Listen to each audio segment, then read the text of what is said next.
and others. In addition to my duties in this House, I shall have further such meetings later today. Gareth Davies. Thank you, Mr. Speaker. Can I start by congratulating the Prime Minister on his one-year anniversary as Conservative Party leader? As we look at our long-term economic recovery, can the Prime Minister assure me that Lincolnshire will receive the required funding to boost digital connectivity for all the people of Grantham, Stamford, Bourne and our local villages?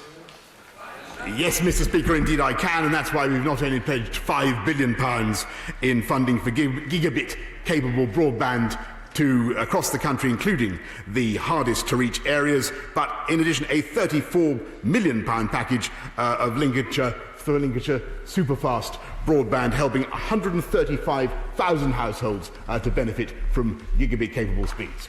We now come to the Leader of the Opposition, the Right Honourable Keir Starmer. Thank you, Mr. Speaker. Can I start by welcoming reports this week of significant progress in the vaccine trials in Oxford? We all know there's a long way to go, but I want to record my thanks and admiration for everybody involved in this huge effort. Mr. Speaker, under my leadership, national security will always be the top priority for Labour. So I want to ask the Prime Minister about the extremely serious report by the Intelligence and Security Committee. It concludes that Russia poses an immediate and urgent threat to our national security and is engaged in a range of activities that include espionage, interfering in democratic processes and serious crime. The Prime Minister received that report 10 months ago. Given that the threat is described as immediate and urgent, why on earth did the Prime Minister sit on that report for so long?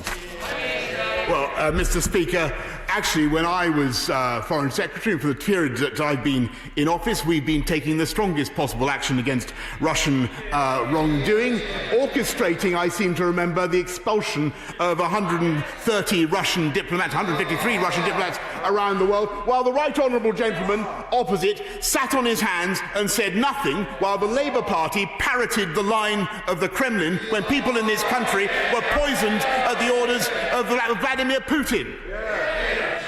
Mr. Speaker, I stood up and condemned what happened in Salisbury, and the Prime Minister, I supported the then Prime Minister on record. So I'd ask the Prime Minister to check the record and withdraw that. I was very, very clear.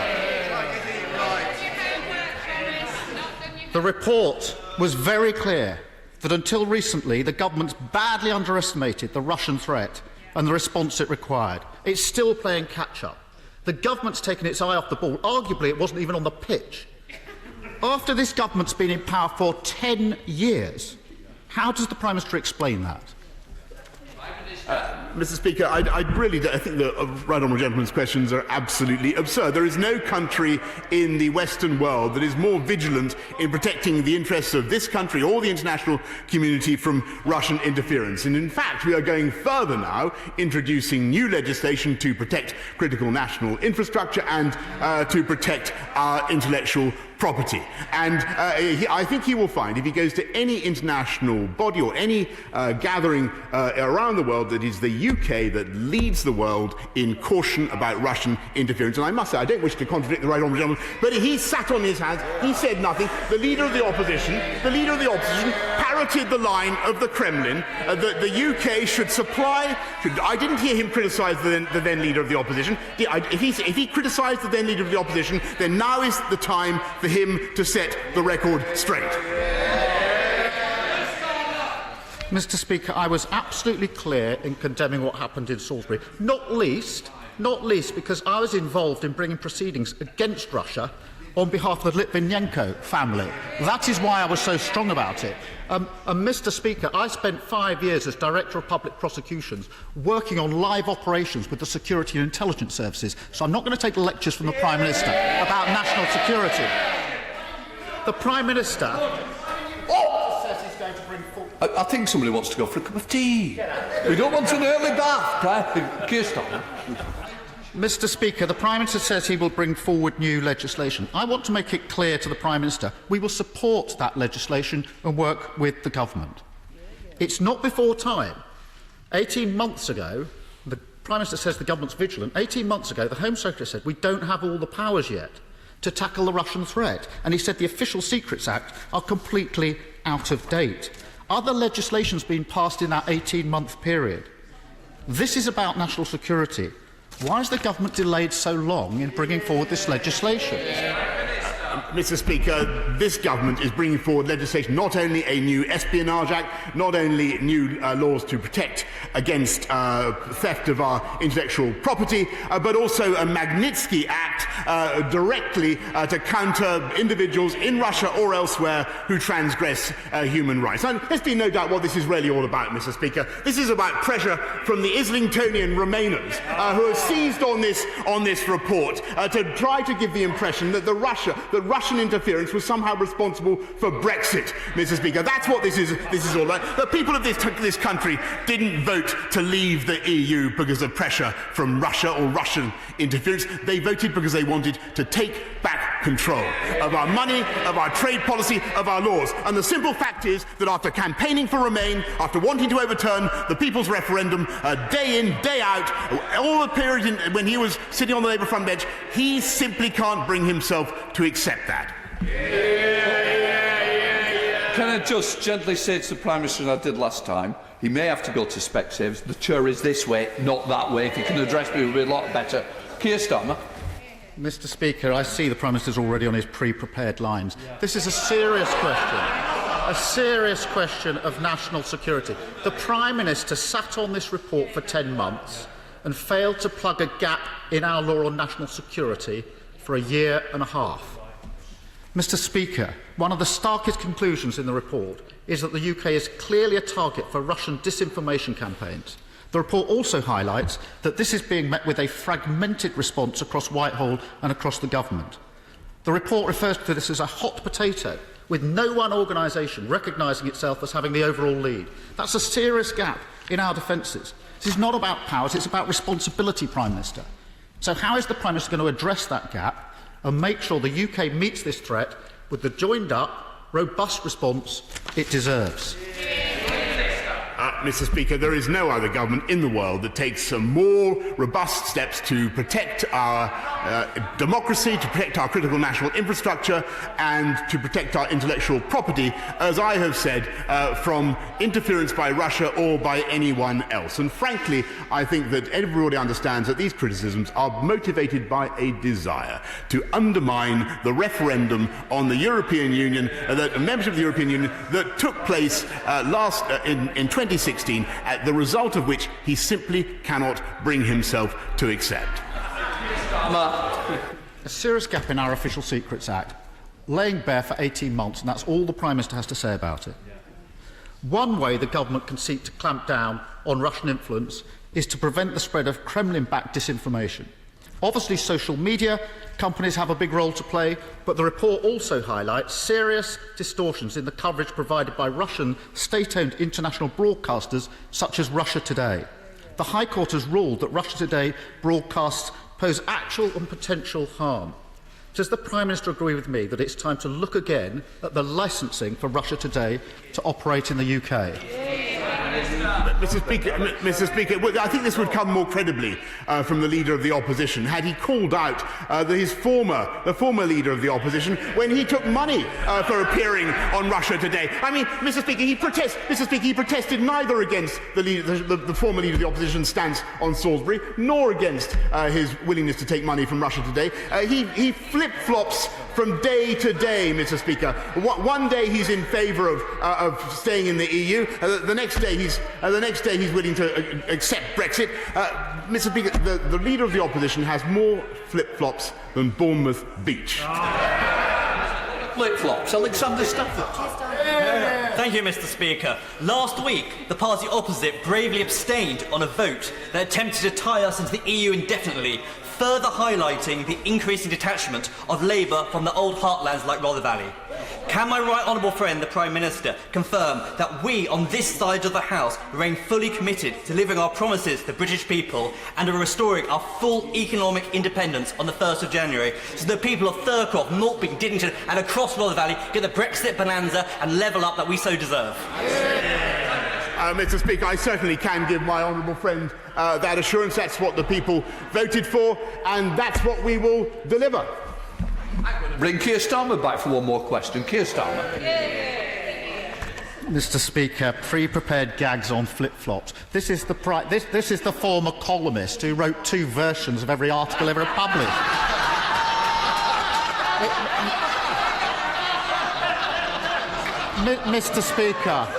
Mr. Speaker, in case the Prime Minister hasn't noticed, the Labour Party is under new management. And no front bencher of this party has appeared on Russia Today since I've been leading this party. Finally, Mr. Speaker, I want to ask the Prime Minister about the appalling persecution of the Uyghur Muslims in China. We've all seen the footage of the Uyghurs being herded onto trains and heard the heartbreaking stories of forced sterilisation, murder and imprisonment. We support the Foreign Secretary, the Prime Minister and the Government in their strong and clear condemnation of China for this in recent weeks. What further steps will the Prime Minister take, and in particular will he consider targeted sanctions against those responsible, and will he lead a concerted diplomatic action with our international partners to make clear that this simply cannot be allowed to stand in the 21st century? Mr. Speaker, that's why the Foreign Secretary only this week condemned the treatment of the Uyghurs, and that's why this government, for the first time, has brought in targeted sanctions against those who abuse human rights in the form of the Magnitsky Act. And I'm delighted he now supports the government. But last week, of course, he didn't support the government, Mr. Speaker. I'm glad he's with us this week. I don't know how many more questions he's got, Mr. Speaker, since you allow him to come back and ask throughout this session.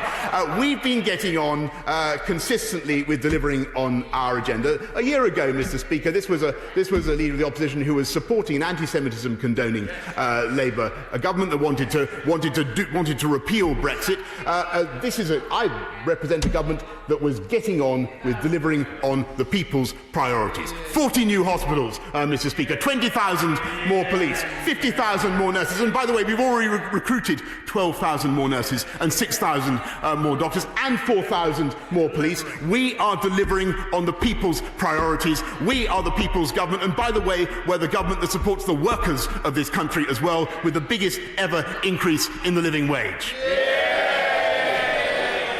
We're heading up to Scotland to visit the SNP leader, Ian Blackford. Ian Blackford.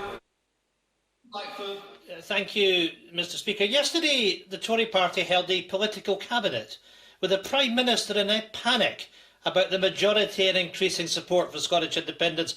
Apparently, Mr. Speaker, their great strategy amounts to more UK cabinet ministers coming to Scotland. Can I tell the Prime Minister, the more Scotland sees of this UK government, the more convinced they are the need for Scotland's independence. A far better plan for the Tories would be to listen to the will of the Scottish people.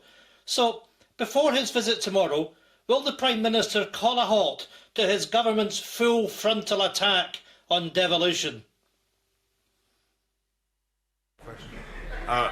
Mr. Speaker, I really don't know what the right honourable gentleman is talking about. So the only bill I can think of that's before the House, or will be coming before the House, and that I know enjoys cross-party support, is the UK Internal Market Bill. And although that is a massively devolutionary bill, Mr. Speaker, which gives huge powers straight back from Brussels to Scotland, its principal purpose is to protect jobs and protect growth throughout the entire United Kingdom, to stop pointless barriers of trade between all four parts of our country, and anybody sensible, Mr. Speaker, would support it. Yeah. Ian Blackford.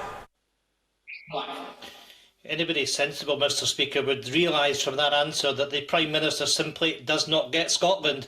In 2014, the people of Scotland were promised devolution max, near federalism, the most powerful devolved parliament in the world. Instead, we got a Tory trade bill that threatens our NHS, an immigration bill that will devastate our economy, a power grab that will dismantle devolution, Scotland's powers grabbed by Westminster, workers' rights attacked, the rate clause in the bedroom tax, our NHS up for sale. The overwhelming majority in Scotland's parliaments, its MPs and its people oppose all these measures. How can the Prime Minister claim that this is a union of equal partners when these damaging policies will all be imposed upon Scotland against its will?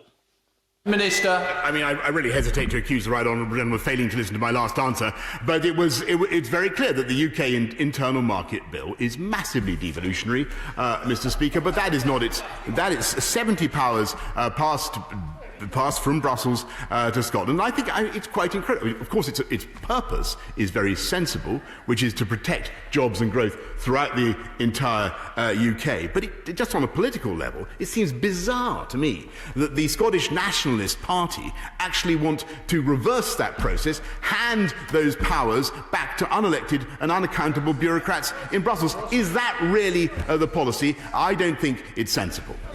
Tom Randall. Thank you, Mr. Speaker. I welcome the Health Secretary's call for a review into the reporting of coronavirus deaths. I raised this point recently with a national statistician at a PACAC Select Committee evidence session, and he said that the numbers themselves would not change the policy, but would my right honourable friend agree that true numbers will help improve confidence in the policy? And as the Royal College of Pathologists have pointed out, failing to determine the difference between dying of and with COVID-19 is key to understanding getting better information and key to understanding this disease. My honourable friend makes an extremely important point, and as I've said repeatedly at this dispatch box, Mr. Speaker, it is very important that we wait until the conclusion of this epidemic and have a proper statistical assessment of where we are, and that I think is the course I would recommend to him.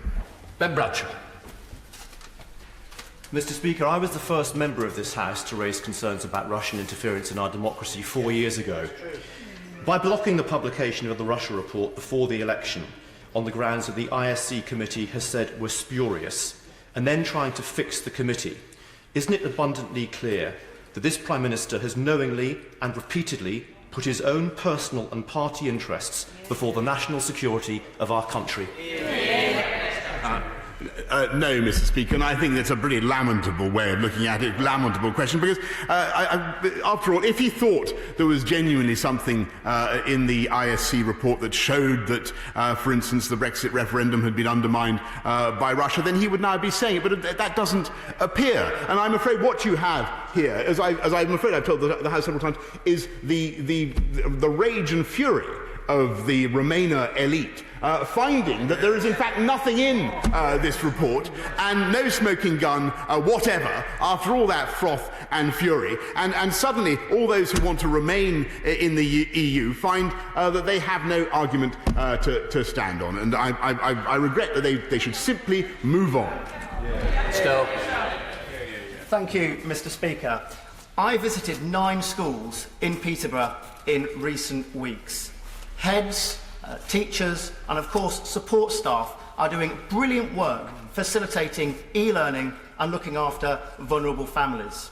But their huge effort is no substitute for classroom learning.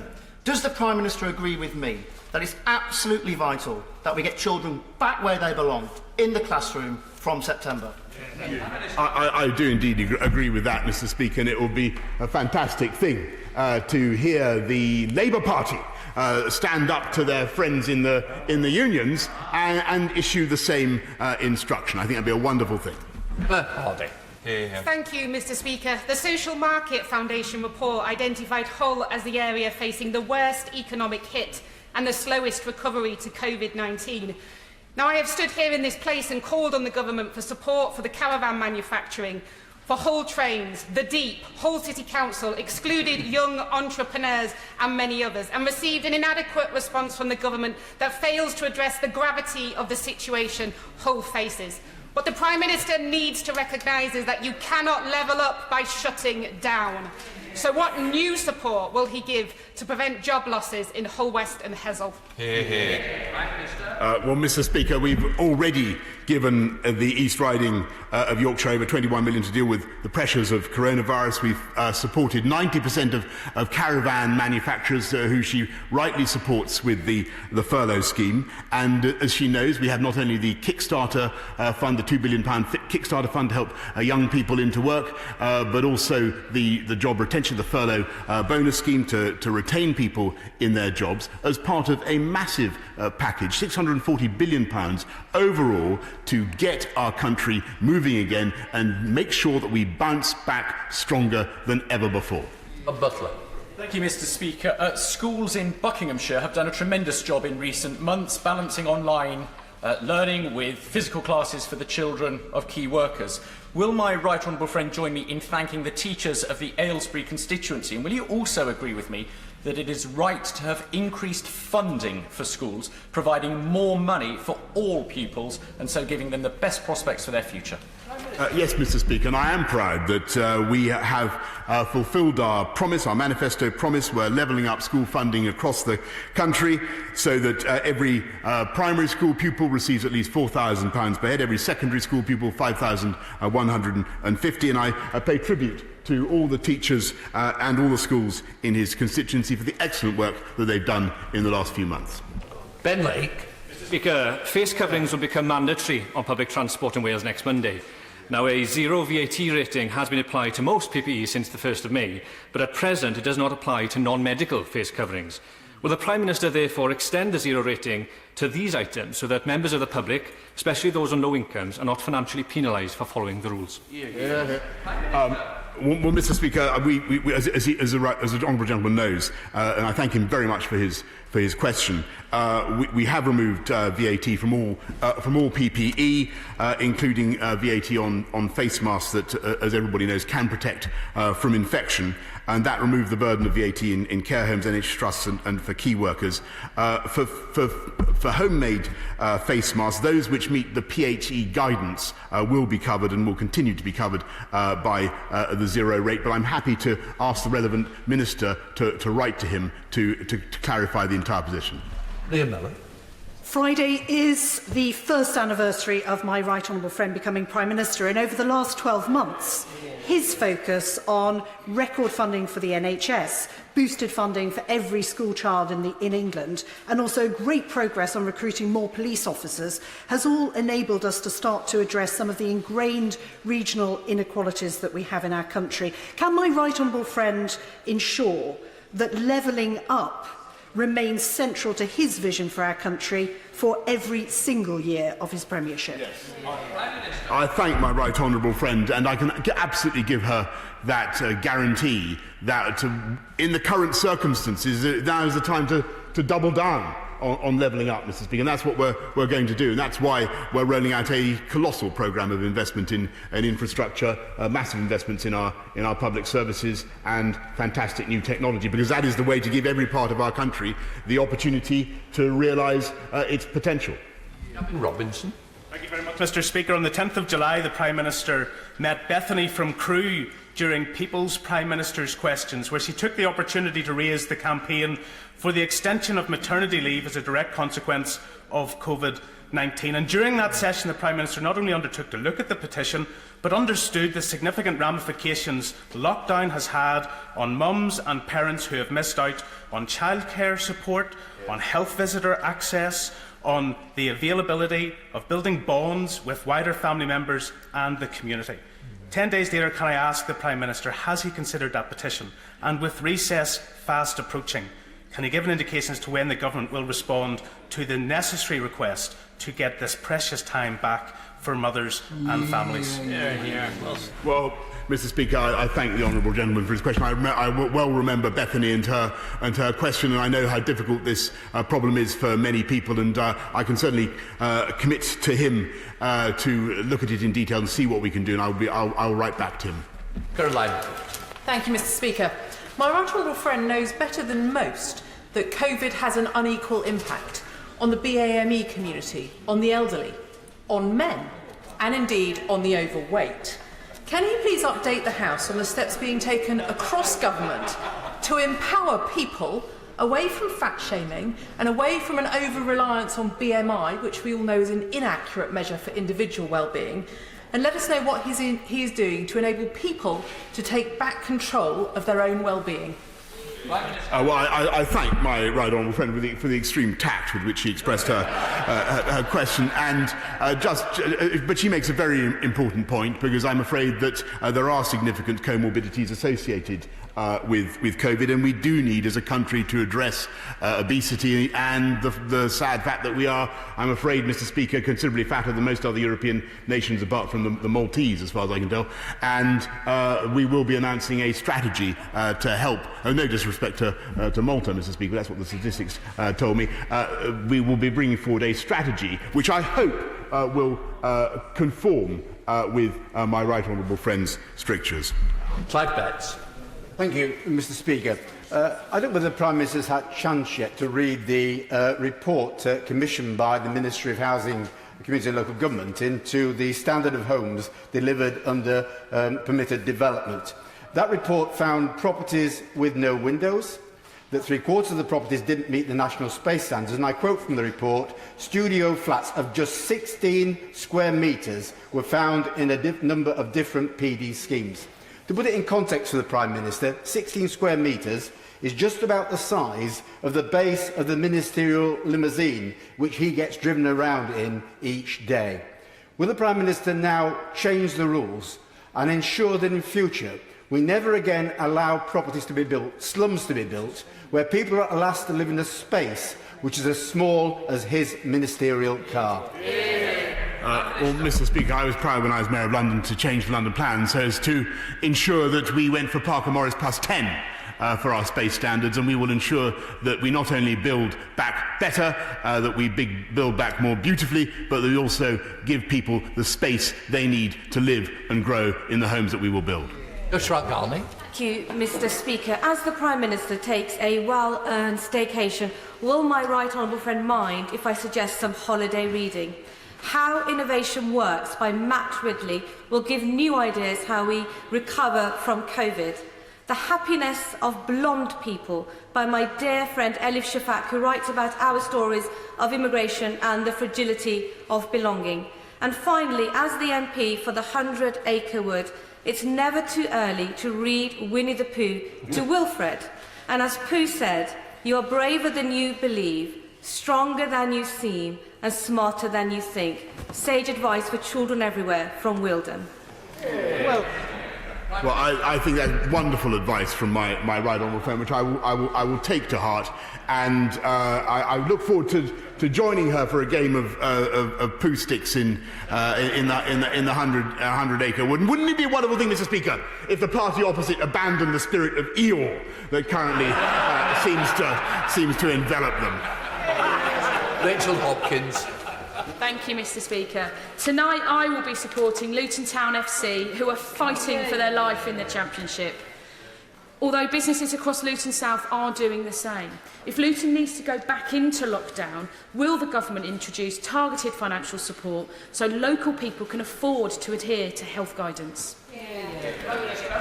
Yes, indeed, Mr. Speaker, and I thank the local authorities in Luton. The people in Luton are obviously working very hard to ensure that they contain the epidemic in Luton, as local authorities are doing around the country. We are supporting them, as she knows, with £3.7 billion of investment, as well as the £600 million for the Infection Fund, and further funds, £300 million to support local track and trace. But if local communities do have to go back into lockdown, we will take steps to support them as well.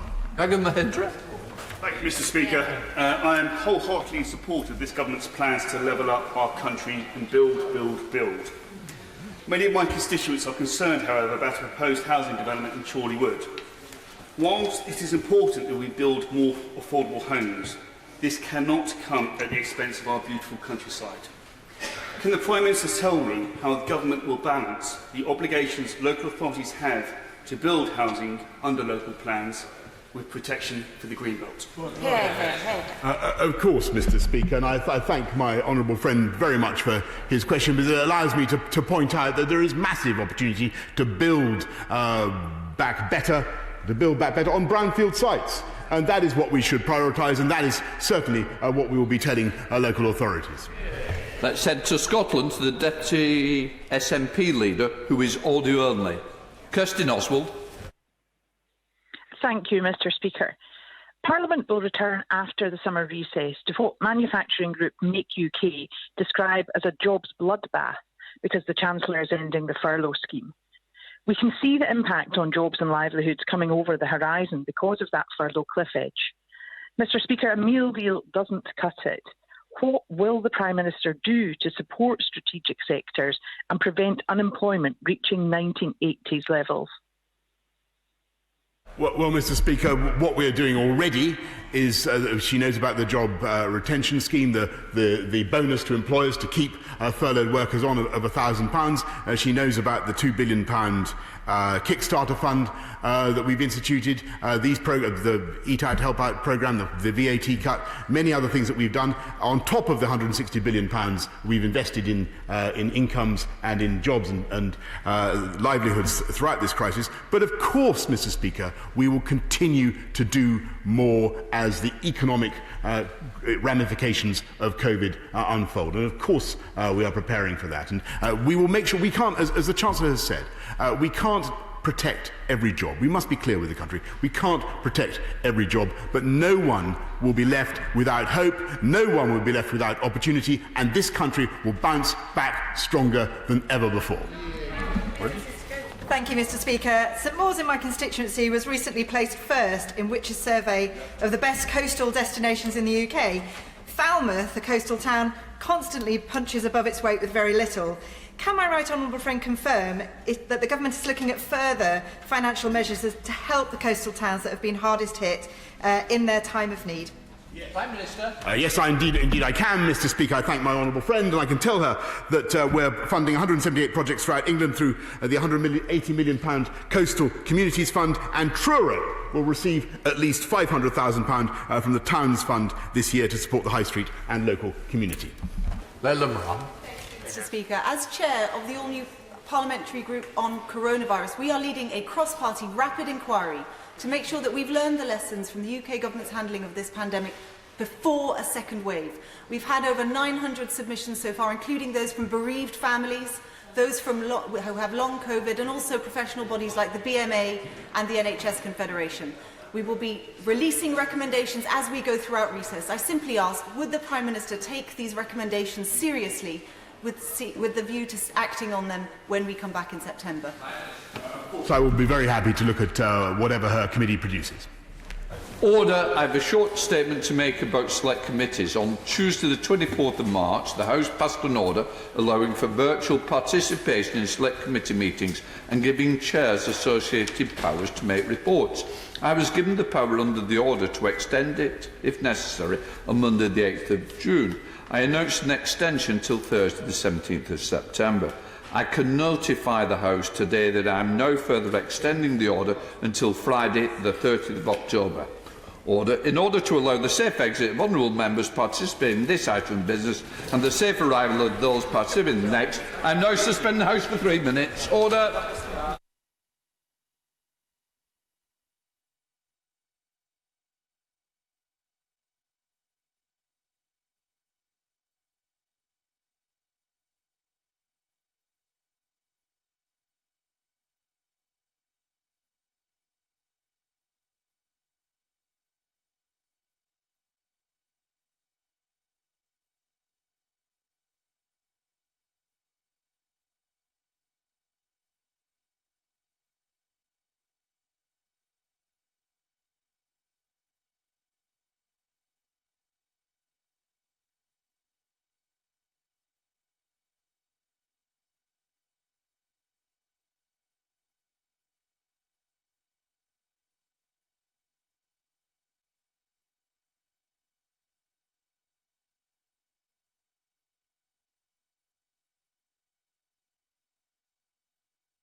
I call Nick Thomas-Symonds to ask his urgent question. Nick Thomas-Symonds. Thank you, Mr. Speaker. To ask the Home Secretary to make a statement on the Intelligence and Security Committee's report into Russia. We now go across to Minister Brokenshire. Minister Brokenshire. Mr. Speaker, this government will not tolerate any foreign interference in the running of our sovereign state. We have long recognised the threat posed by the Russian state, including from conventional military capabilities, espionage, cyber attacks, covert interference and illicit finance. We have been clear that Russia must desist from its attacks on the UK and our allies, and we've been resolute in defending our country, our democracy and our values. And we categorically reject any suggestion that the UK actively avoided investigating Russia. The UK has a record of taking strong action against Russian wrongdoing. This is demonstrated by our responses to the Salisbury attack, the ongoing illegal annexation of Crimea, and just last week, the cyber attacks on research and development facilities in the US, UK, and Canada. Our world-class intelligence and security agencies continue to produce regular assessments of the threats posed by hostile state activity, including any potential interference in past or current UK democratic processes. And our 30-year Russia strategy is designed to move us to a point where Russia chooses to work alongside the international community. Since the committee took evidence in January 2019, much more has been done. We've established the Defending Democracy programme and strengthened our cross-government counter-disinformation capability. In March, we formally avowed the existence of the Joint State Threats Assessment Team. Earlier this month, we launched the UK Global Human Rights Sanctions Regime to target serious human rights abuses, with 25 Russian government officials already sanctioned. And we have committed to bring forward legislation to counter hostile state activity and espionage. This will modernise existing offences to deal more effectively with the espionage threat and consider what new offences and powers are needed. This includes reviewing the Official Secrets Acts and considering whether to follow our allies in adopting a form of foreign agent registration. We are taking action at every level. We've stepped up our response to illicit finance through the introduction of new powers via the Criminal Finances Act 2017, including unexplained wealth orders, and the establishment of the multi-agency National Economic Crime Centre within the National Crime Agency. The rules on investment visas have already been tightened, but we will continue to consider whether any further changes are required to ensure that it cannot be abused. Let there be no doubt, we are unafraid to act wherever necessary to protect the UK and our allies from any state threat. Thank you, Mr. Speaker, and I thank the ISC past and present and all involved in producing the Russia report. Until recently, the government had badly underestimated the Russian threat and the response it required. Not my words, but the damning indictment of deep systemic failings in the government's approach to security the Russia report sets out. And it isn't so much the government studied what was happening and missed the signs. The truth is they took a conscious decision not to look at all, as in the case of the 2016 referendum. And if there's any doubt about the failure of ministers to look, let me tell you what the report says.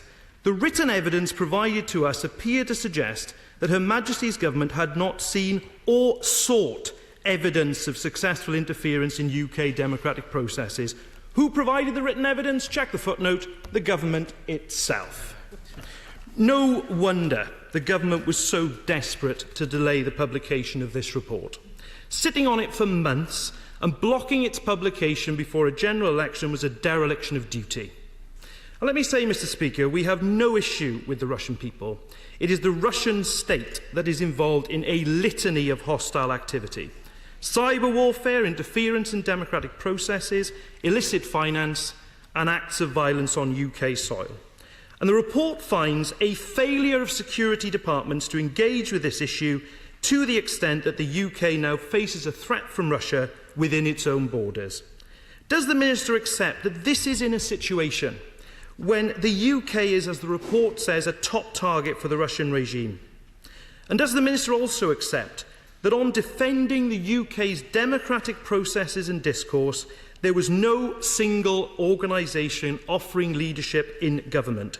Instead, it was, in the words of the report, a hot potato passed from one to another with nobody taking overall responsibility. I thank our security services for the work they do, but they need help, and this report makes clear they have not received the strategic support, the legislative tools or the resources necessary to defend our interest. The report concludes recent changes in resourcing to counter Russian hostile state activity are not only due to a continuing escalation of the threat, but appear to be an indication of playing catch-up. When will the government stop playing catch-up? Anyone who saw the Prime Minister's failure to engage on this at Prime Minister's questions will be extremely worried.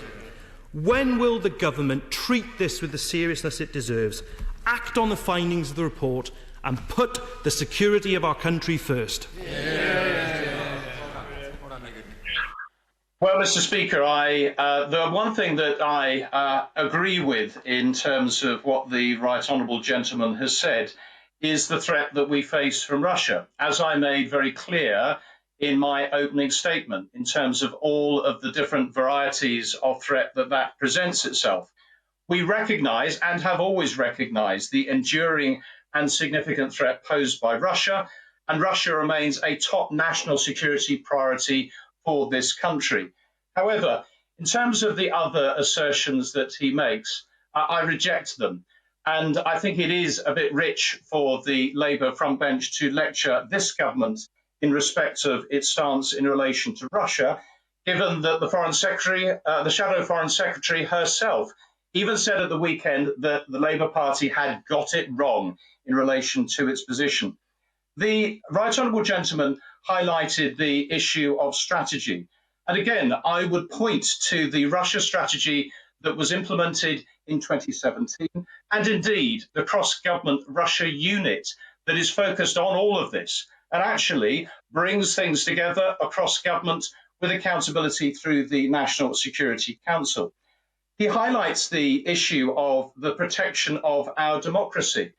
And unlike the party opposite, I am proud that we stood on a manifesto, a Conservative manifesto, that committed to defend our democracy and highlighting that we will protect the integrity of our democracy by introducing identification to vote at polling stations, stopping postal vote harvesting, and measures to prevent any foreign interference in elections. And I look forward to the party opposite supporting those measures in a way that they did not in terms of their own manifesto at the last general election. And in terms of our approach, we are clear-eyed in relation to the threat that Russia poses. That is why we have taken the steps that we have. And indeed, as I outlined, all of the different measures that we have implemented over the last months and years.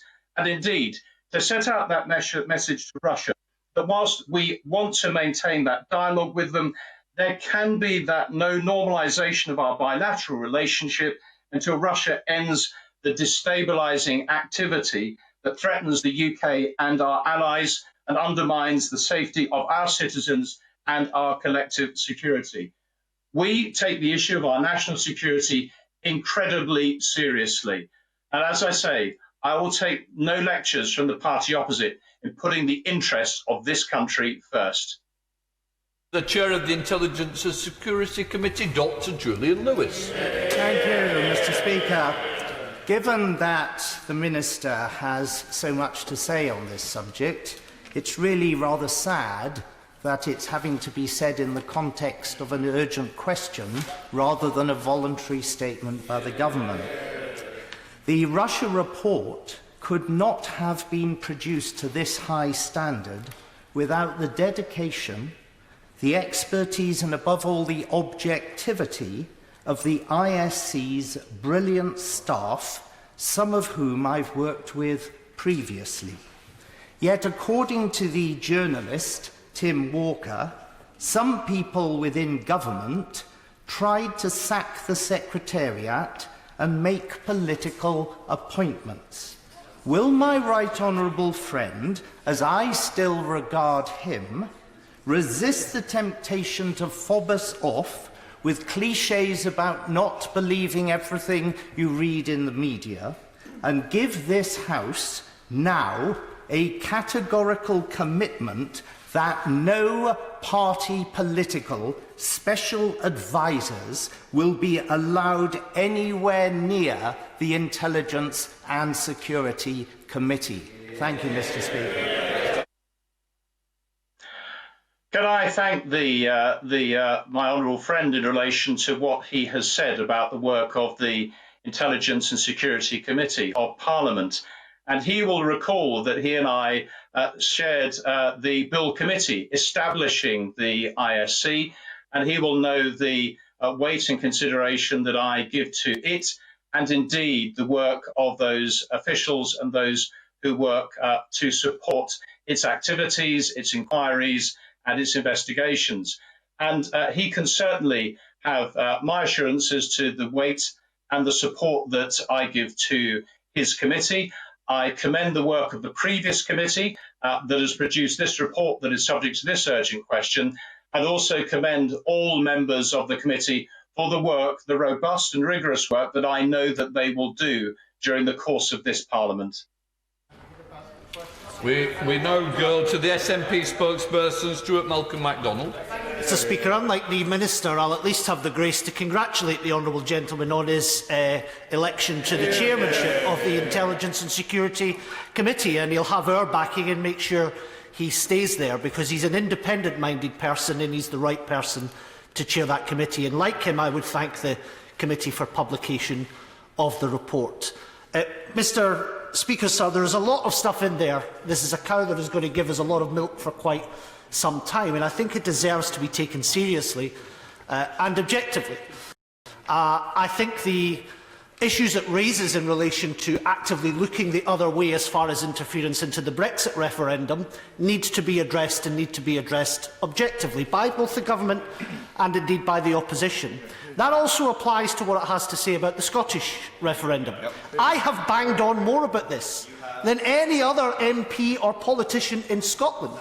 In fact, in Scotland, Mr. Speaker, my party has a stronger record on this than any other political party. So let's have the inquiry into Brexit and the 2014 referendum campaign. Let's bring that forward, and let's be clear that that is only something that the United Kingdom government can do. And if it does, he will have my support in doing so. But can I ask him, when does the government intend to bring forward the legislation that he mentions, for example, on foreign agents, and can he also clarify that there will be ample time to debate the rather confused and obscure effort across government in order to counter the threat seriously?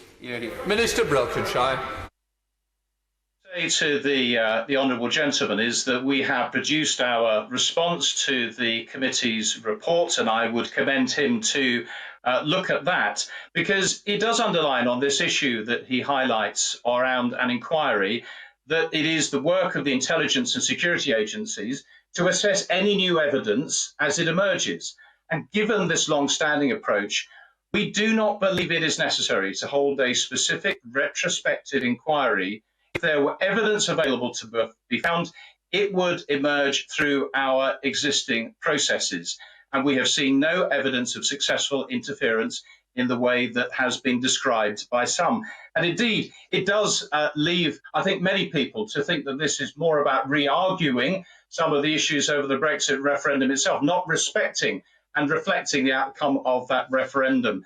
In terms of the legislation, we are working at pace in relation to that, and I am quite sure that there will be plenty of opportunities in this House to debate that, as well as other issues related to this report.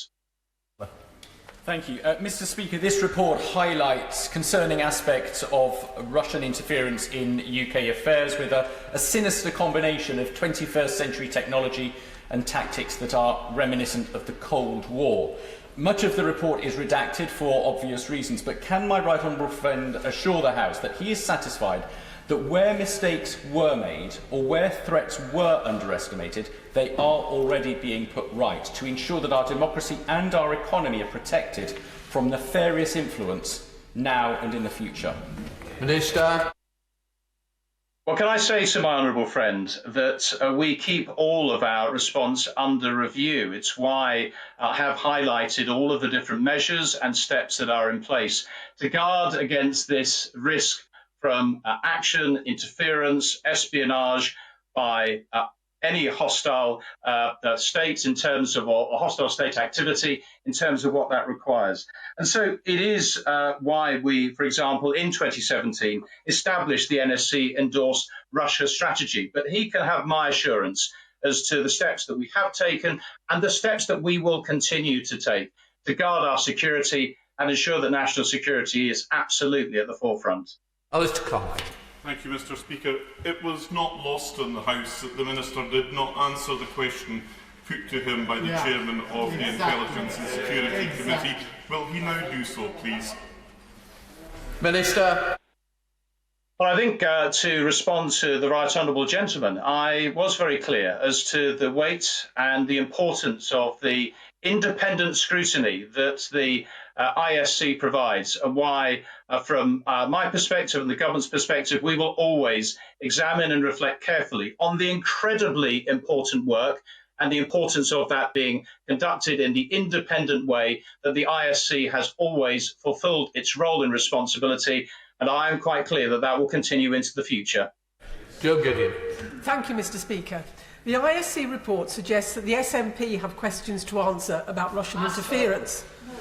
Does my right honourable friend agree that given how Scotland and the independence referendum are at the centre of these allegations, it is right that the SNP explain what it knew about this issue and when?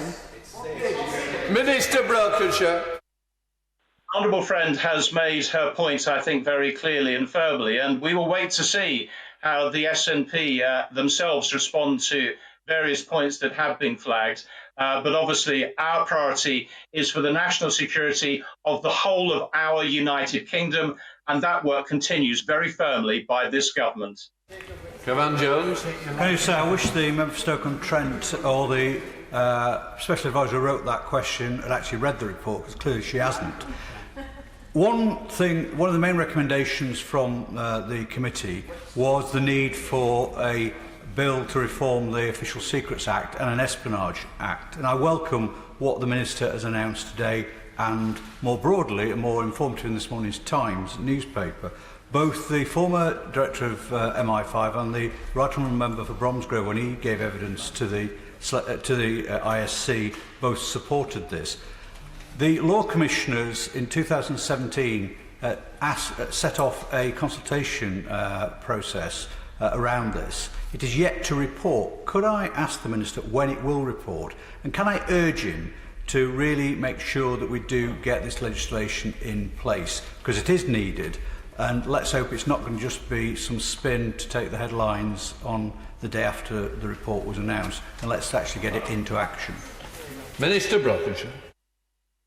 I agree with the honourable gentleman in terms of what he has said over legislation, and he will note that in the Queen's speech we committed to introducing legislation to counter hostile state activity and espionage. I think it is right that we do put in place steps that reflect things like the foreign agent registration type processes that do exist in other countries, as well as to receive the Law Commission's report in relation to the Official Secrets Act. I think what I can say to the honourable gentleman today is the commitment of this government to act at pace and speed to get this right and to ensure that we are doing our utmost to strengthen powers where they need to be strengthened, but in the interim to take all necessary action to call out, to highlight Russian activity and take further action as appropriate. Tobias. Thank you, Mr. Speaker. As a Select Committee Chair, could I welcome this report? I think scrutiny is good. It helps raise the bar, and I think it's also healthy for democracy. But for those who follow these events, it's long been recognised that Russia poses a national security threat. It's regularly buzzing our airspace with its MiGs, and indeed the Foreign Affairs Select Committee's Moscow's Gold Report highlighted many of the same issues in this report. Would the Security Minister agree, though, that Russia's cyber and disinformation actions are indeed a reflection of the changing character of conflict, calibrated, state-sponsored attacks designed to interfere with our politics and indeed our economy, but beneath the threshold of any military response? And would he agree that we need to quickly adapt to this new form of political competition? Minister. I do agree with what my honourable friend has said, and I commend the ISC and his committee for their work, for their reports, and the way in which they have put this into focus. And I hope to assure him that offensive cyber capabilities are now a critical part of our work, ensuring that we integrate that within our military and indeed some of our broader response to these issues as well. Obviously, bounded appropriately by legal and policy oversight, but he is right in highlighting the changing nature of conflict, the changing nature of activities against states, and why, through our National Cybersecurity Centre and other initiatives as well, we continue to enhance and be vigilant against the threat that is outlined. Chris Brown. I've been warning about Putin's Russia for 19 years now and called for the Magnitsky sanctions for 10 years. So what mystifies me is that government ministers are still giving out golden visas to dodgy Russian oligarchs, that government ministers are still granting exemptions to dodgy Russian oligarchs so that they can hide their ownership of businesses in this country. And I am mystified that government ministers are still taking millions of pounds from dodgy Russian oligarchs. We have to clean up our act, and it has to start with the government. Minister. Well, I recognise the work that the honourable gentleman has done over a number of years, as he rightly points out, in relation to Magnitsky sanction-type regimes, and I hope he will recognise and welcome the steps that have been taken in that regard. Equally, I would highlight the work that we have done to tighten Tier 1 visas, the retrospective examination that continues to go on over visas that were granted prior to 2015. And I can assure him of our continued review and our vigilance as to the abuse of our immigration system. And therefore, if further action is required, we will do so, as well as the transparency of the workings of support for politics as well, which indeed this government has underlined through its manifesto commitment. Bob Seeley. Thank you, Mr. Speaker. I fully accept what the Minister says about this government acting, and I give credit where credit's due. And I've met folks from the Russia unit, and I thank them for their work. However, from 2007 to at least 2014, as the honourable member for the Ronda said eloquently, we were hugely complacent, and it damaged us. My question, Mr. Speaker, is on the FARA, the Foreign Agent Registration Process, because I'm unclear. Is he talking about spies making it illegal for the GRU to have people here, or is he talking about foreign lobbying? I've been calling for a Foreign Lobbying Act now for 2 years, and the Foreign Agent Registration Process in the US is about foreign lobbying, which we badly need new and updated laws on. Minister. Well, I'm grateful to my honourable friend for his question, and what I would say to him is that we have been examining the different laws in different countries that govern this foreign agent registration. We're obviously drawing that together in terms of something that will be effective from a UK standpoint, but equally learning whether that has been effective, learning and applying that into our law as we prepare for the introduction of legislation countering espionage and countering hostile state activity, but look forward to continuing that discussion with him. Darren Jones. Thank you, Mr. Speaker. I declare my interest as the chair of the new all-party group on technology and national security, and of course as a member of the Joint Committee on National Security. The remarkable insight from this report was the lack of horizon scanning, understanding, mitigation and response to modern threats from the technological frontier from hostile states. On the assumption that the Minister agrees, we therefore need to invest in and enhance our capabilities in this technological frontier space. Can he set out for the House when he intends to come to this House with the government strategy to secure our national security? Minister? I think honourable and right honourable members will have heard what I have already said in my opening statement of the various different steps that have been taken about countering illicit finance, dealing with the abuse, the potential abuse of visas, and indeed the investment through our national cybersecurity strategy to counter actions whereby cyber is being exploited against us in so many different ways. That work continues, and it's also, for example, how we continue to work with those involved in the internet, those involved in social media as well, on our online harms legislation, which we remain committed to as well. And I think that underlines the breadth of the response we're giving. John Powell. Thank you, Mr. Speaker. My right honourable friend may be aware that I have done more than most to try to stop the return of Russia to the Council of Europe. So I recognise the enduring threat that it poses. But does he share with me the belief that the Russia report largely underplays the bigger picture here and that there is a distinct risk to the UK through the international institutions to which we jointly belong? Minister.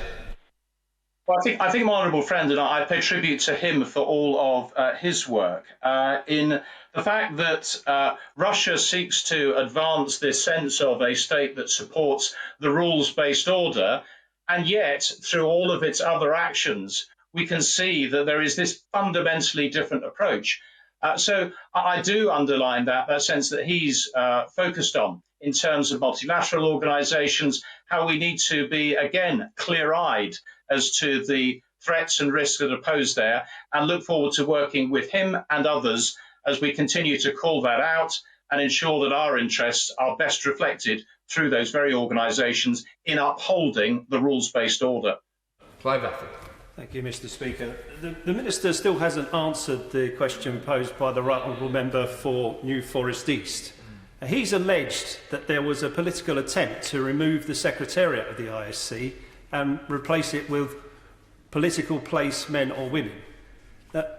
Can the Minister say, was he aware of that, yes or no? Minister. I'm happy to say to the honourable gentleman, I do not have any knowledge of what he is saying. I do not recognise that at all. And from my standpoint, it is important that the ISC is able to conduct its work and be able to present to this House its report, given the mandate that this House provided to it through the legislation establishing it. Lick Drummond. Thank you, Mr. Speaker. Can I pay tribute to all those working in the British intelligence and security services, both putting their lives at risk, both here and abroad, including my father, who spent 45 years working for the government, facing the Soviet Union as the enemy during the Cold War. This report highlights that, as we've always done, we need to adjust and adapt to a new battlefield. So can the Minister assure me that the intelligence services and armed forces will get every resource and legislation they need to be effective? Minister. Well, like my honourable friend, I too pay tribute to the work of our world-leading and incredible intelligence and security agencies, the steps that they take day in, day out to assure our security, and we should all be proud and supportive of their actions.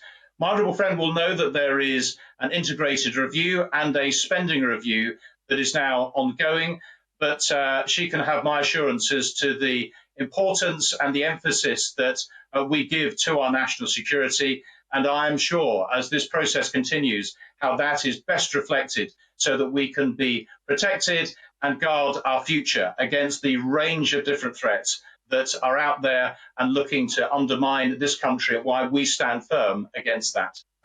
Let's head to Yorkshire and visit Dame Diana Johnson. Dame Diana Johnson. Thank you, Mr. Speaker. For years, when I campaigned for the infected blood inquiry, I was familiar with the nothing to see here response from Whitehall, until it was decided that there was something to see.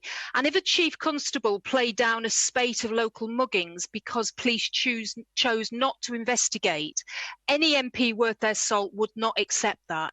Now, it shouldn't be any different when it comes to properly investigating and taking action to protect our national security and democratic democratic institutions by those who wish to subvert and weaken us, divide our country and break up our alliances. Therefore, shouldn't any very welcome measures taken to strengthen national security be taken in the full knowledge of what those weaknesses actually are by having an inquiry into any Russian interference in 2016?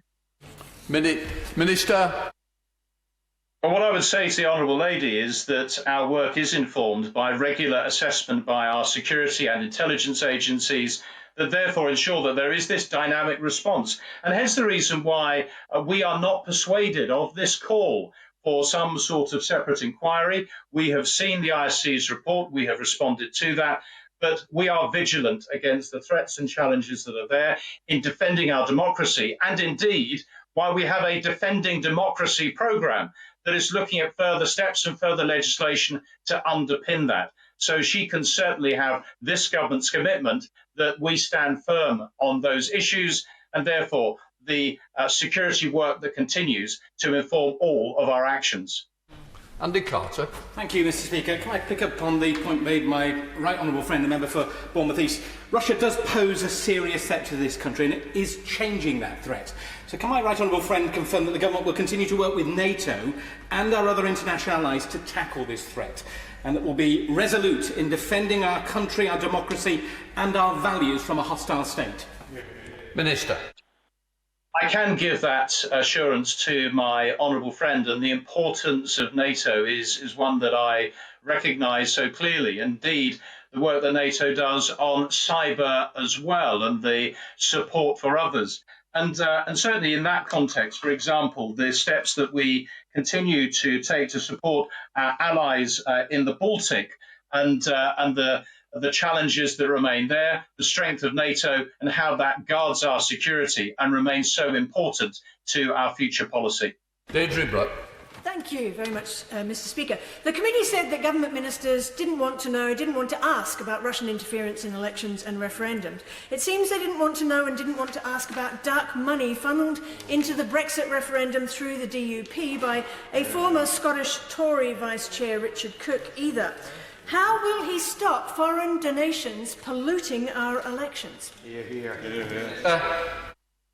It seems as if, again, the issue is about trying to rerun the Brexit referendum. But I would say to the Honourable Lady, in terms of her broader point, it is precisely through the Defending Democracy programme that we are seeking to take further steps to safeguard our voting system, our democracy. And I hope that she supports all of that with all of the measures that I identified earlier on in terms of the way in which we want to see individual voter ID, for example. But she should also know the transparency that we have and the fact that we do not accept foreign donations, as well as stepping our response around illicit finance through our National Crime Agency. Steve Bryan. Thank you. Can I recommend to my right honourable friend this Culture, Media and Sports Select Committee report published yesterday into misinformation in the pandemic? It makes clear that state campaigns, including those from Russia, lie at the heart of that. And would he agree that social media companies hold great power, yet have been left largely unaccountable for their inaction? And what reflections does he have on the ISC report generally, which has caused great interest in this House and in certain parts of this country? But what does he think it will be arguably welcomed by President Putin in Russia? Minister. Well, my honourable friend makes a number of, I think, very relevant points, for example, over the role of the Department for Culture, Media and Sport, and also the need for social media companies to do more, to step up. And that's why we are introducing online harms legislation and really looking at the further role that they require. This point about disinformation is one that I do recognise, and therefore the important work of the Cross-Whitehall Counter-Disinformation Unit that is reflected, I'm sure, into the report that he references, and I will certainly look at that. But I think the important thing that we need to send in terms of a message from this House, in terms of the IC report, is that sense of vigilance, that sense of being clear-eyed as to the threats that do get posed from Russia, but equally how we are not picking an issue with the Russian people. It is the Russian state, it is the Russian government, and therefore looking to them to shift their position, which is what our strategy is all about. In order to get everybody in, it will be helpful if we can speed up the questions and the answers. We go to Wales with Howell Williams. Thank you, Mr. Speaker. Further to the question from a member for the Rhondda, and for absolute clarity for people watching this session at home, Russians investing £2 million or more in the UK can get a visa and in 5 years can convert that visa into citizenship. Doesn't this mean that restricting political donations to British citizens is no real defence? Minister. I would answer this point over the Tier 1 investor visa, which I think that the Honourable Gentleman is referencing. Work is ongoing on reviewing the past visas and indeed in terms of looking at further changes as needs be. If that is required in our national interest, that is what we will do. David Mundell. Thank you, Mr. Speaker. In the context of this report, does my right honourable friend agree with me that it is absolutely shameful that Alex Salmond, the former First Minister of Scotland, remains in the pay of the Kremlin as an apparatchik of Russia Today, and so few nationalists condemn him for it? Minister. I think my right honourable friend, in his customary and very powerful way, sets out this position over Russia Today, those who have supported it, those who've been engaged in it. And we have, I think, all questions, firm questions and doubts and real concerns about the objectivity of Russia Today and why it is right that we have Ofcom and other agencies that are there, the independence of Ofcom on its regulation, and therefore the need to step up and make sure that that sense of... Jim Shannon. Mr. Speaker, the Minister of State Security will be familiar with the 4 horsemen of the apocalypse. I believe Russia is one of those horsemen and is a real danger to the free world. So can the Minister further outline what lessons we have learned from the report to counteract the very real presence of Russian interference, especially in the social media aspect, and how do we balance safety with our inalienable right to hold and express our political opinions? Minister. Mr. Speaker, I know the Honourable Gentleman's dropped a few questions into there. I think the point is that we are taking this forward in relation to our online harms legislation, working with social media and other companies to see that information is valid, that we don't have that sense of disinformation, and being vigilant against the threats that are posed. Thank you, Mr. Speaker. Does my right honourable friend agree with me that Mr. Putin sees the potential weakening of our United Kingdom as a win for Russian interests, and that our country is better defended, better protected, and better together? Minister. Absolutely. I endorse what my honourable friend has said so succinctly and so clearly as the interests of our United Kingdom in standing together, being united in that way, and that we very firmly are better together. We're heading to the northwest with Afzal Khan. Afzal Khan. Thank you, Mr. Speaker. In the ISC's report, it states the Russian influence in the UK has become the new normal. Individuals with close links to Putin are now well integrated into the UK's business and social scene and accepted because of their wealth. Surrounding these oligarchs is an industry of enablers who wittingly or unwittingly help to extend Russian influence and the nefarious interests of the Russian state in the UK. What steps will the Minister now take to tackle the growth of this industry and the ability of the wealthy individuals to influence British politicians, parties, and our democracy? Minister. Dirty money, money obtained through criminality or corruption, has no place in this country, and there should be no doubt that we will ensure the full weight of the law enforcement regime bears down on those who look to use, move or hide the proceeds of crime. Our National Crime Agency is vigilant. We've introduced unexplained wealth orders, and we will continue to enhance our legislation to ensure that corruption is rooted out, and where there is dirty money, that's identified and seized, and action is very firmly taken. Mr. Speaker, as a former Special Advisor at the Ministry of Defence during both the Syrian and Ukrainian conflicts, I am well aware of the threat that Russia continues to pose to the UK and our allies. But can my right honourable friend clarify what will be the immediate next steps that the government will be taking to counter the disinformation and cyber attacks, including to the vital work at the moment on the coronavirus vaccine? Minister. Well, the disinformation point is a very relevant one. We have our counter-disinformation unit, which is led by the Department for Culture, Media and Sport, bringing all of that action together across government to actually highlight and call out, work with the social media companies over this important time. It's done incredibly important work to guard against that disinformation now, as it has done before, and therefore it will continue to do that, as well as leading towards the online harms legislation that I've already spoken to. Bill Esterson. Let's park the lines from Mr Cummings, shall we? The Conservative Party takes money from the Russians. Number 10 suppressed the report. And the Prime Minister forgot that his first duty is the security of the British people. So will the Minister go away and tell the Prime Minister to investigate the Kremlin's role in undermining our democracy?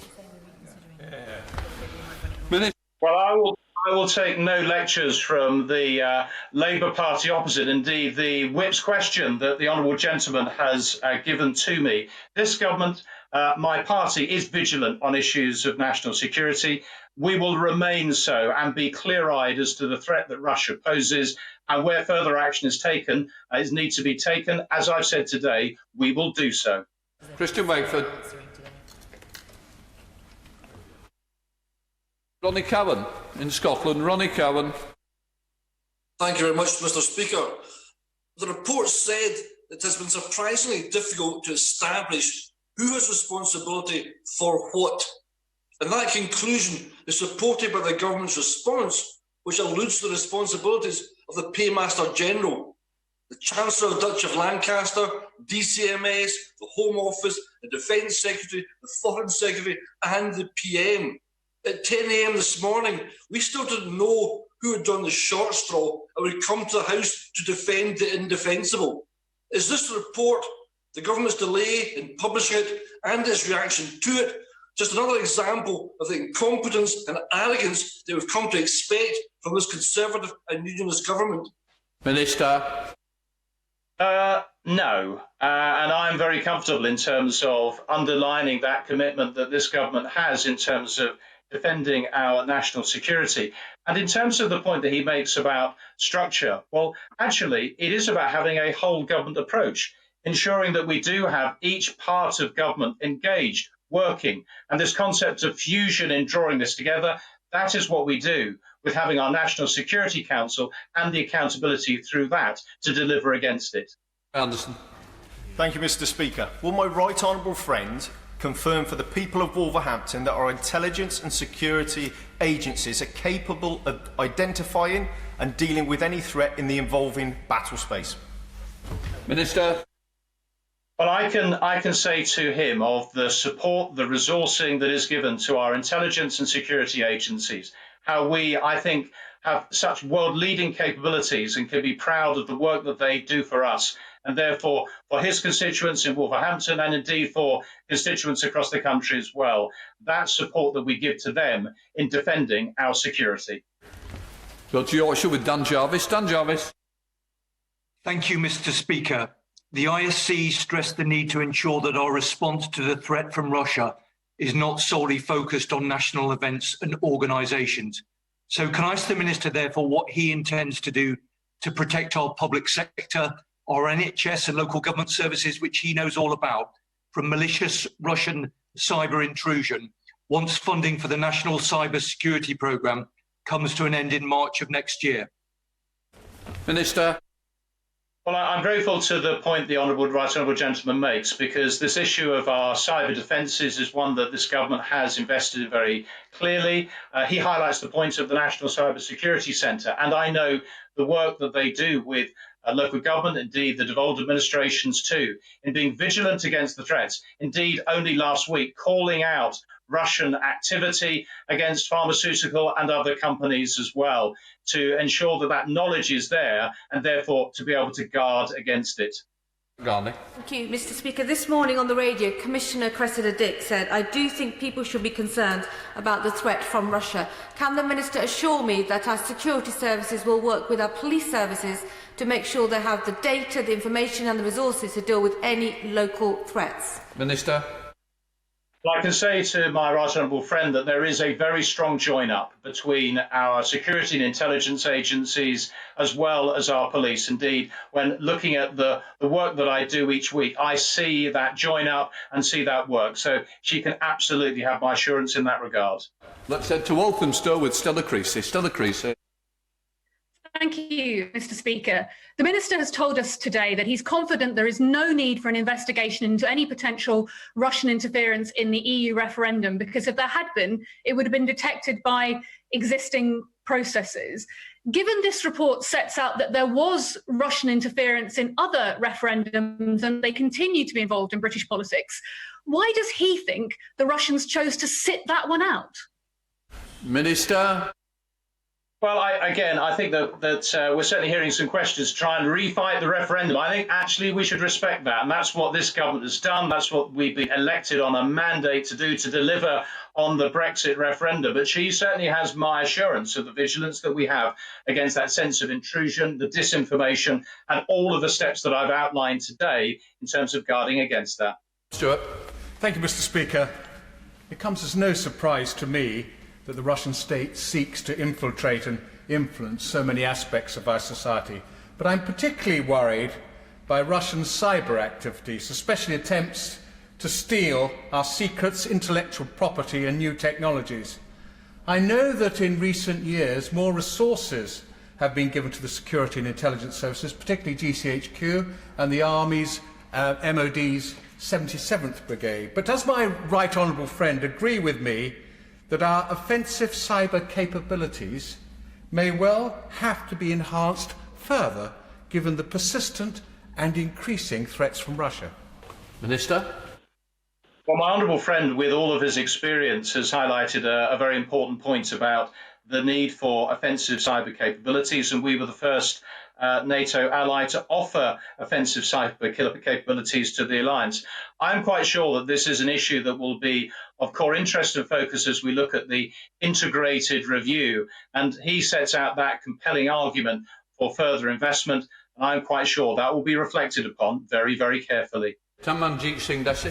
Thank you very much. Mr. Speaker, despite repeated requests and reminders from right honourable members of this House, for 10 long months, this government dithered and delayed, tried its very best to suppress the Russia report, and now we all know why.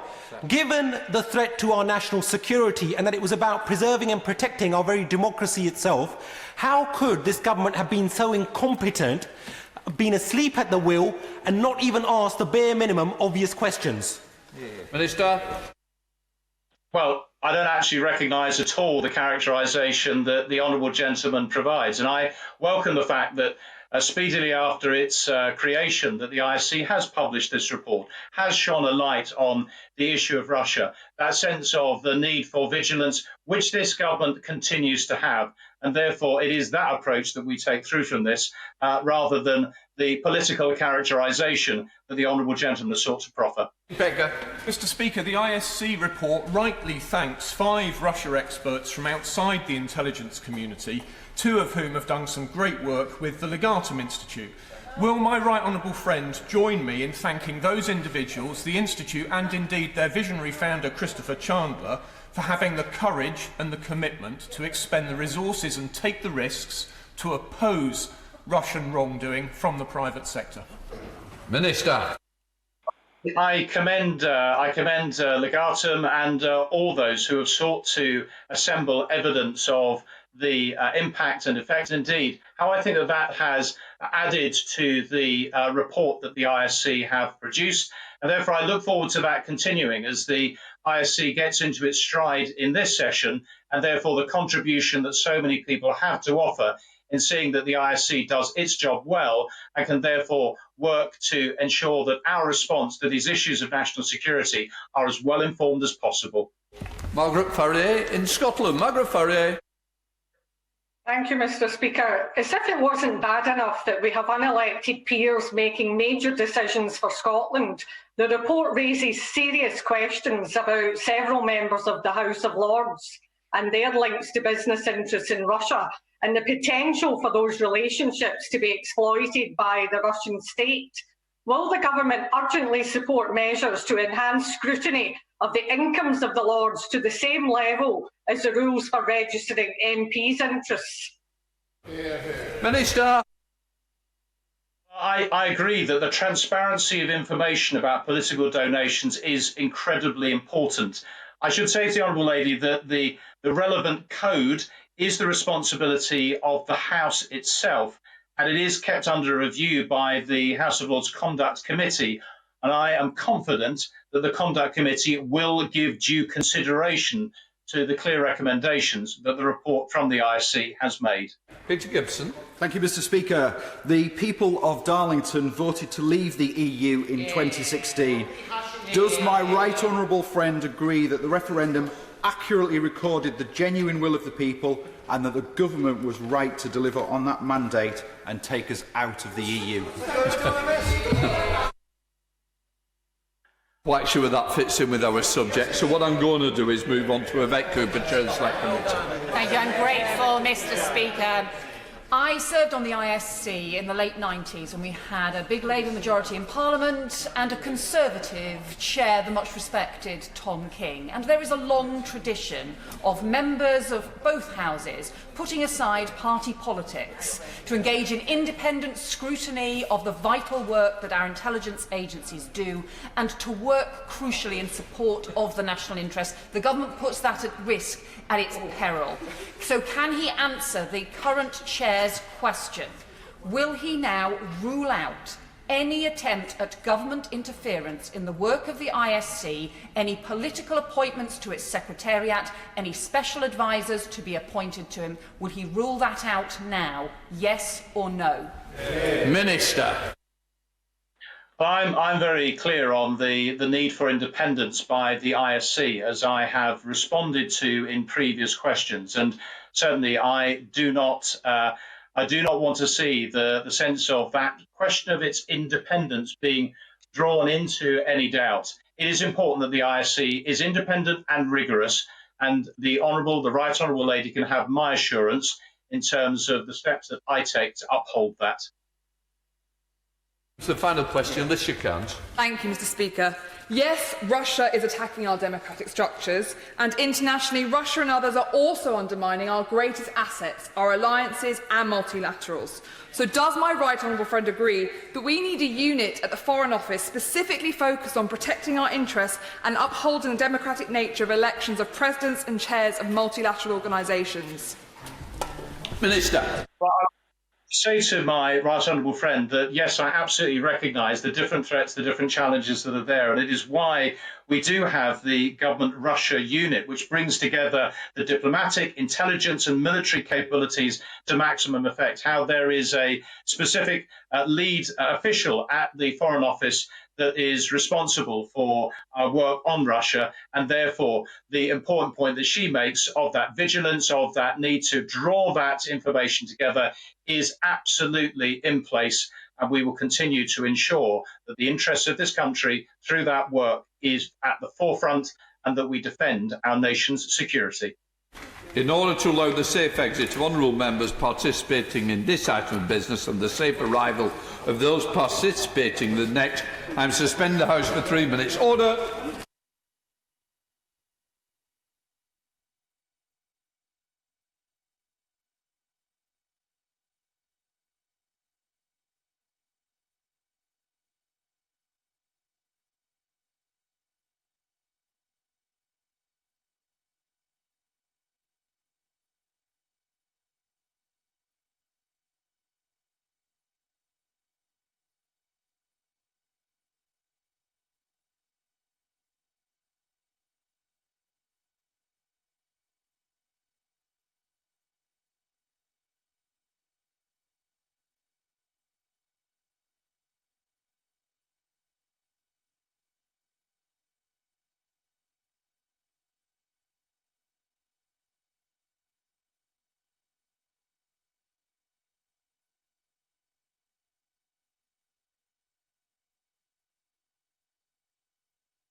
Is everybody... Okay. Chris. Order. I have to notify the House in accordance with Royal Assent Act 1967 that Her Majesty has signified her royal assent to the following acts and measure: Supply and Appropriation Main Estimates 2020, Finance Act 2020, Stamp Duty Land Tax Temporary Relief Act 2020, Business and Planning Act 2020, Channel Islands Measure 2020. I now call Thangam Debonair to answer an urgent question. Thank you, Mr. Speaker. To ask the Secretary of State for Housing, Communities and Local Government to provide an update on the implications of the end of the evictions ban for people renting their home. Minister Chris Pincher. Thank you, Mr. Speaker. As the Government takes steps in the next phase of the response to coronavirus, it is right that we consider how to transition from the emergency measures put in place in March in the face of the then imminent public health emergency. On the 13th of May, the Government took decisive steps to unlock the housing market, enabling people, whether they own or rent, to move home safely if they need to. The end of the pause on possession proceedings on the 23rd of August is another important step towards more normal life resuming and ensuring all people, landlords and tenants, have access to justice. Prioritising cases is a matter for the judiciary, Madam Deputy Speaker, but I consider that it is important cases such as serious antisocial behaviour are heard again. During this period, we are working to provide appropriate support to those who have been particularly affected by coronavirus when possession proceedings start again. As part of this, we have been engaging with a working group convened by the Master of the Rolls. An early outcome of the group's work has been changes to the court rules of possession proceedings. These rules will apply within the current legislative framework from the 23rd of August. They will require landlords seeking possession of their property to set out relevant information about a tenant's circumstances, including information on the effect of the